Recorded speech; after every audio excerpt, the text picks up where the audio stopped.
नमस्कार, मैं रुबीना सैफी। आप देख रहे हैं द इंडिया न्यूज। आइए नजर डालते हैं इस वक्त की कुछ ताजा खबरों पर। यूपी के मुरादाबाद से एक दिल दहला देने वाली वारदात सामने आई है, जहां इंजीनियर से यूट्यूबर बने एक युवक ने अपनी बहन की चाकू से गोद कर हत्या कर दी। इतना ही नहीं, मां पर भी जानलेवा हमला किया, जिसमें वो गंभीर रूप से घायल हो गई। घायल मां को अस्पताल में भर्ती कराया गया। मौके पर पहुंची पुलिस ने मामले की पड़ताल की तो आसपास के लोगों ने बताया कि भाई बहन ने गुरुग्राम से आकर अपनी मां के साथ होली का त्योहार बड़ी धूमधाम के साथ मनाया था। दोनों वापस जाने की तैयारी कर रहे थे कि भाई ने इस वारदात को अंजाम दे डाला। आपको बता दें कि मझौला के बुद्धि विहार सेक्टर 2 में रहने वाली नीलिमा का बेटा हार्दिक और बेटी हिमशिखा होली मनाने के लिए घर आए थे। नीलिमा का कहना है कि दोनों खुश थे, कहीं कुछ ऐसा नहीं लगा कि जिससे दोनों के बीच किसी प्रकार की अनबन दिखे। दोनों ही होली के लिए नए कपड़े भी लेकर आए थे। शुक्रवार को दोनों वापस जाने की तैयारी कर रहे थे। हिमशिखा ने बैग पैक कर लिया था और मां के घर लौटने का इंतजार कर रही थी।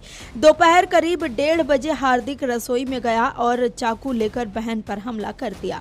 शव देखकर लग रहा था कि 40 से ज्यादा वार किए गए हैं। रसोई, दोनों कमरे और घर के आंगन में भी खून पड़ा मिला। इससे साफ है कि हिमशिखा अपनी जान बचाने के लिए दौड़ी है। शव के पास ही खून से सना चाकू भी मिला है। जानकारी के मुताबिक हिमशिखा का पैक बैग बरामदे में मिला है, जबकि उसके पास ही जूते भी पड़े मिले हैं। बरामदे, रसोई, कमरे और बेड पर भी खून पड़ा मिला।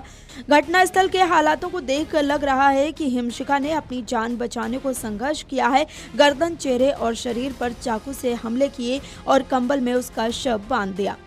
आरोपी ने युवती की गर्दन, चेहरे, पीठ, पेट पर 40 से ज्यादा वार किए। हैरानी की बात यह है कि युवती की चीखने चिल्लाने की आवाज किसी ने सुनी तक नहीं। बहन की हत्या करने के बाद हार्दिक अपनी मां को दफ्तर लेने गया। घर लाकर उस पर भी हमला कर दिया। अगर शोर शराबा सुनकर आसपास के लोग इकट्ठा न होते तो हार्दिक अपनी मां की भी हत्या कर देता। घटना की जानकारी मिलते ही पुलिस मौके पर पहुंची और आस पड़ोस के लोगों से बातचीत की। उन्होंने बताया कि नीलिमा यहां अकेली रहती थी। उनका बेटा और बेटी गुरुग्राम में रहते थे। नीलिमा सुबह दफ्तर चली जाती थी और शाम को ही वापस आती थी। परिवार आस पड़ोस के लोगों से ज्यादा बातचीत नहीं करता था। बता दें कि 25 साल की हिमशिखा की उसके 25 साल के भाई ने चाकू से गोदकर हत्या कर दी। दोनों भाई बहन गुरुग्राम में एक ही मकान में रहते थे और 3 मार्च को दोनों साथ में होली का त्योहार मनाने आए थे।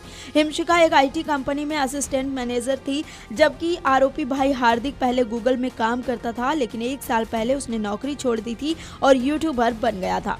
अभी तक सामने आया है कि हार्दिक अपनी मां की भी हत्या करना चाहता था, इसीलिए वो उन्हें बहाना बनाकर उनके ऑफिस से घर ले आया और हमला कर दिया। शोर शराबा सुनकर आस पड़ोस के लोग इकट्ठा हुए तो वो कार लेकर भाग गया। घटना के मूल में बताया जा रहा है कि हार्दिक पुणे निवासी एक दूसरे समुदाय की लड़की से शादी करना चाहता था। नीलिमा और उसकी बेटी हार्दिक की शादी के लिए तैयार नहीं थे। इसी बात को लेकर हार्दिक अपनी मां और बहन से नाराज था।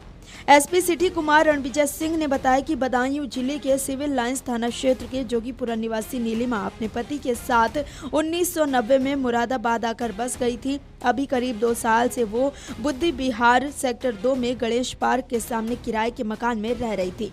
उनके जुड़वा बेटे और बेटी हरियाणा के गुरुग्राम में रह रहे थे। हत्या करने के बाद हार्दिक ने गेट बाहर से बंद कर दिया और मां को लेने ऑफिस पहुंच गया। उसने मां से कहा कि उन्हें हरियाणा अभी जाना है, इसीलिए घर चलो।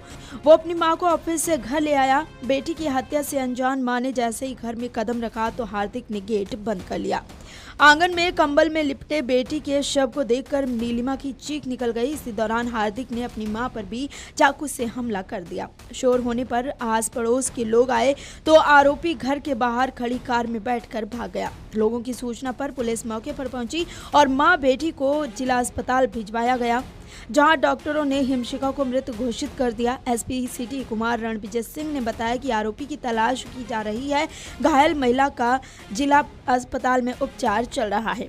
जानकारी के मुताबिक आरोपी हार्दिक दिल्ली की ओर भागा है। घटना की जानकारी मिलने के बाद मझौला थाने की पुलिस ने अमरोहा पुलिस से संपर्क किया और जोया टोल चेक कराया। वहां से CCTV कैमरों की फुटेज से पता चला है कि आरोपी पुलिस के पहुंचने से पहले ही निकल चुका था। इसके बाद पुलिस ने गढ़मुक्तेश्वर वाले टोल पर देखा, लेकिन वहां से भी निकल गया।